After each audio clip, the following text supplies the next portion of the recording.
This presentation covers the important information you need to keep in mind when completing scholarship and bursary applications for this academic year. It is important that you make sure to read the instruction booklet and the FAQ PDFs posted online before starting your application.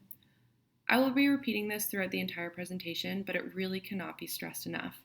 Please be sure that when you list activities in your statement of eligibility and community record, that they are clear and detailed. If you're relying on activities outside of the law school, you should assume that the student committee knows very little about what these activities entail. That being said, please do not write paragraphs or novels for the committee in your application. Point form notes are more than enough. Please be clear and concise. While there are a number of places to find direct links on the online form, you can also get it from the Schulich School of Law's page on dal.ca. Go to the Programs tab, then click on the JD program, and then click on the Financial Support tab. This will lead you to the Financial Support page where you will find links to a number of subpages, including where to find the online form to apply for scholarships and bursaries. From this page, you should click on Apply for a Bursary or Scholarship, which will direct you to the online form where you can complete your awards application. The Bursaries and Scholarships page gives you the information that you'll need to organize your documents and begin your application, as well as a link to the online form and the relevant deadlines and timeframes. We recommend that you bookmark this webpage to reference back as you work through your application process. The online form covers submissions for the Schulich Scholarship, available only to 2L and 3L students, as well as submissions for named awards, which are open to all students. When you begin populating the online form, you'll find a table of contents listing all of the pages of the form for your reference. There's also a bar indicating your progress as you navigate the pages of the application, and you can find a template of the application on this webpage as well. Once again, we're going to stress the importance of a clear and detailed application. Please be sure to include all of the information that's requested, including the dates, name and role of the organization, and any relevant activities and responsibilities that you feel best highlight your contributions. The student committee should be able to get a sense of your participation in just a cursory reading. Please always use your dal.ca email address for the application and in any related communication. This just helps to ensure that we've received your messages so we can provide you with a meaningful response. While the application does allow you to save and return to the form as you work through it, we highly recommend preparing your substantive submissions in advance of populating the online form. This will allow you to copy and paste your information efficiently, and it can allow you to catch typos and grammatical errors as you go through the application process. You will receive an email copy of your completed application upon submission. There's no summary page of the application for your review before submitting, but you can manually go back through the pages and review, which is something that we highly recommend. The Schulich Scholarship within its online form is open to 2Ls and 3L students only, as the 1L award recipients have already been named. This scholarship considers 3 categories: academic merit, financial need, and community service, and it allows the applicant to select any 2 of the 3 categories for review by the committee. You can either submit under all 3 categories and let the student committee decide which 2 of the 3 categories are your strongest, or you can select which 2 categories we review. The recipients of the Schulich Scholarship will be notified in December. The first category considered for the Schulich Scholarship is academic merit. The Scholarship and Bursary Committee has access to your transcripts, so you don't need to include this information on the form, but there is a field available on the online form for you to highlight any specific academic achievements, such as publication credits, research, and academic awards that you think should be brought to our attention for the consideration of the award. The second category is financial need, and this category is populated through the specific prompts in the online form and will require supporting documentation to be submitted by email. I'm going to talk about this more later under the instructions for the named awards. The third and final category of the Schulich Scholarship is the community service record, and I'm going to go into details on that in a few minutes, but we suggest drafting this section in a Word document before starting the application process and populate the information into the online form by copying and pasting it in. This will allow you to collect the information and organize it in a more efficient way than if you were just to directly enter it into the form. For the Schulich Scholarship Community Service Record, your activities should be sorted under 3 headings: school activities, community life, and entrepreneurial talent. We recommend that you list your activities from most recent to most historic under each of the headings, and the online form will have a separate field for each headings of your community service record. Please make sure you include your role, the organization, your responsibilities, the time commitment, including whether it was an ongoing activity or a one-off event activity, as well as a point of contact. Under the school activities heading, you will want to include any clubs, societies, pro bono projects, or activities that you've been involved with as a student. Be sure to also provide us with clear indications of whether this is a current activity or something that you've undertaken in your law school career versus activities that you're no longer a part of or that were part of your earlier academic career in your undergrad or your master's. Under the community life heading, you're going to want to include your volunteer work in the community outside of law school or your undergraduate school activities. It's important that the extent of your participation is clearly stated under this heading. So for instance, if you maintain an executive role in an organization rather than working as an occasional volunteer, we would want to know that differentiation. Additionally, if you've assisted with community events, we want to know in what capacity. So did you participate in months of planning or did you do work for a single day event? Please be as specific as possible so we can get a good understanding of what your engagement with the activity looks like. Under the Entrepreneurial Talent heading, we want to know whether you've started a business or substantially contributed to a business in a meaningful way. So whether that means, starting your own business, creating a community event, or introducing an extracurricular club or activity, there are numerous ways to demonstrate entrepreneurial talent. We have found in the past that this is an overlooked heading, so be sure to populate it if you have any relevant experience, even if you're unsure of whether that activity is sufficiently entrepreneurial. The best advice we can give you with respect to the community service record is to tell us all the things that you participate in and in what capacity. Due to the anonymity of this application review process, you shouldn't assume that we have any understanding of your involvement in the school and the activity. Please ensure that the information is written clearly, is free of typos, and that it's clear. The online form offers very little opportunity for dynamic formatting and organization. The instruction booklet will provide further details on how to format, so please check that out online. It's important that we highlight the foundation of the Schulich Scholarships. These awards were made possible through a generous donation by Seymour Schulich, who is a businessman and philanthropist from Toronto.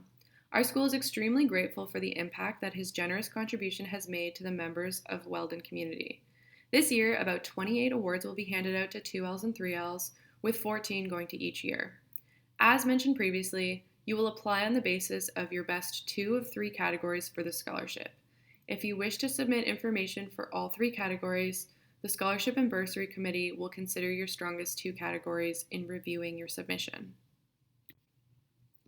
There are 3 different classifications for the named awards, which are open to all 3 years unless the criteria otherwise specify.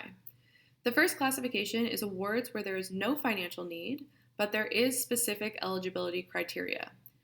These applications require completion of basic information in the online form and a statement of eligibility discussing your fit with the awards criteria, which can include things such as volunteerism, a mature student status, residency requirements, among other criteria. The second classification is awards with financial need and a specific eligibility criteria. These applications are similar to the first classification, but additionally require that applicants include relevant financial information in the online form, as well as submit supporting documentation via email.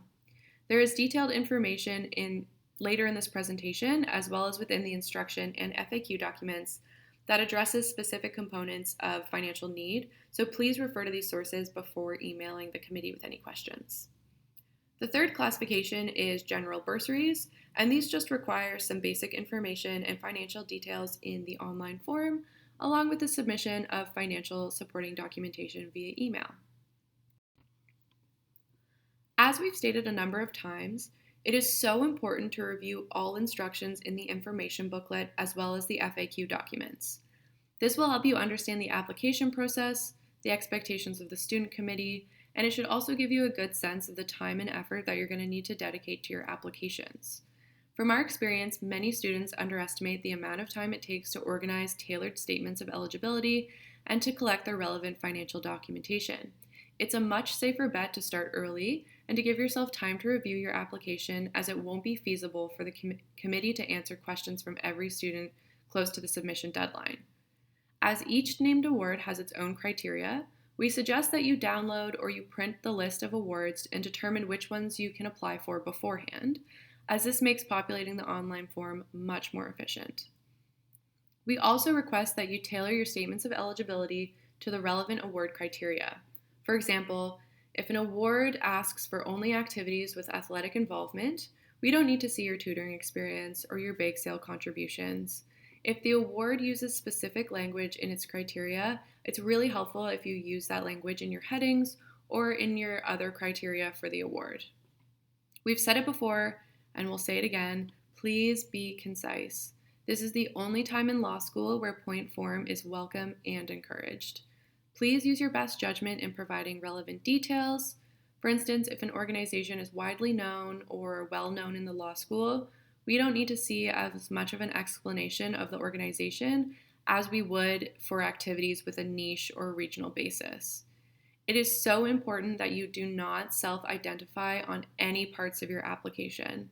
The student committee understands that an applicant could be recognizable from their activities or involvements, but please rest assured that we review applications with objectivity and with discretion. We keep all information extremely confidential. However, we cannot review applications that include an applicant's name or other obvious attempts at self-identification. Here are some examples of named awards. So you'll see in the headings, they indicate that these awards require a demonstration of financial need and specific criteria. The leftmost column displays the award name, which is listed alphabetically. The second column is a detailed description of the award, including the background on the donor and the purpose of the award. The third column displays the total award amount. So some awards are so large that the donor has actually recommended that it be split up among a number of students. If that's the case, this will also be notified here as well. And then the rightmost column summarizes the eligibility criteria for the award, including the year that the award is open to.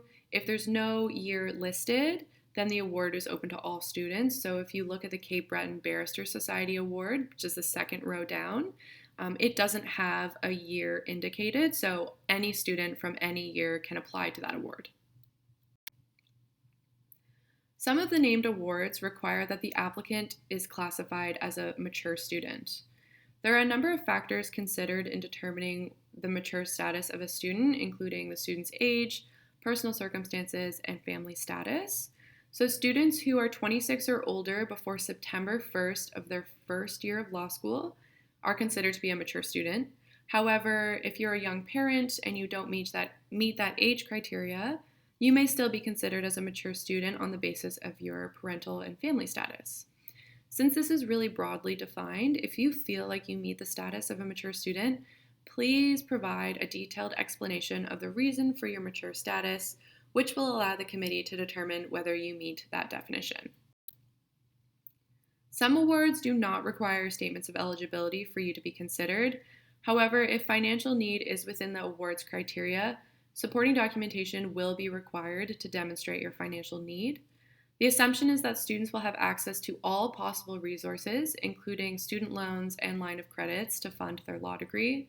If you've been denied a student loan or a line of credit, you will need to provide documentation to show that you cannot access these resources. For instance, you could submit a letter from the bank rejecting a request for a line of credit. Documentation must be provided for all debt instruments. So financial need documentation and debt statements must indicate the amount owing as of August 31st, less any amount paid for your current academic year's tuition. So if your statements don't have an August 31st cutoff date, please show your calculations to actually reach the August 31st amount. So for example, if your September credit card statements indicate amounts incurred after August 31st, then just subtract those items from your total amount owing on that instrument up until August 31st. Similar to the student debt instruments, if no personal loans or lines of credit are available to you, please submit supporting documentations showing that you applied but were denied such loans. You will need to provide a screenshot of your Canada or provincial student loan assessment showing the amount that you were granted and, if available, your allowable costs and expenses. We recognize that provinces vary on the information they display on their loan assessment forms, but ultimately we're looking to determine what student loan amount or cost coverage you've incurred to date through these federal and provincial student loan programs. Examples of what these assessment forms look like can be found in the FAQ and information booklets online.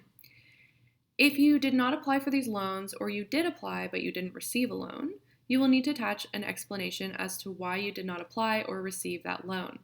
If you were denied a student loan, please provide documentation of the assessment that shows that you were denied and, if provided, your allowable costs and expenses.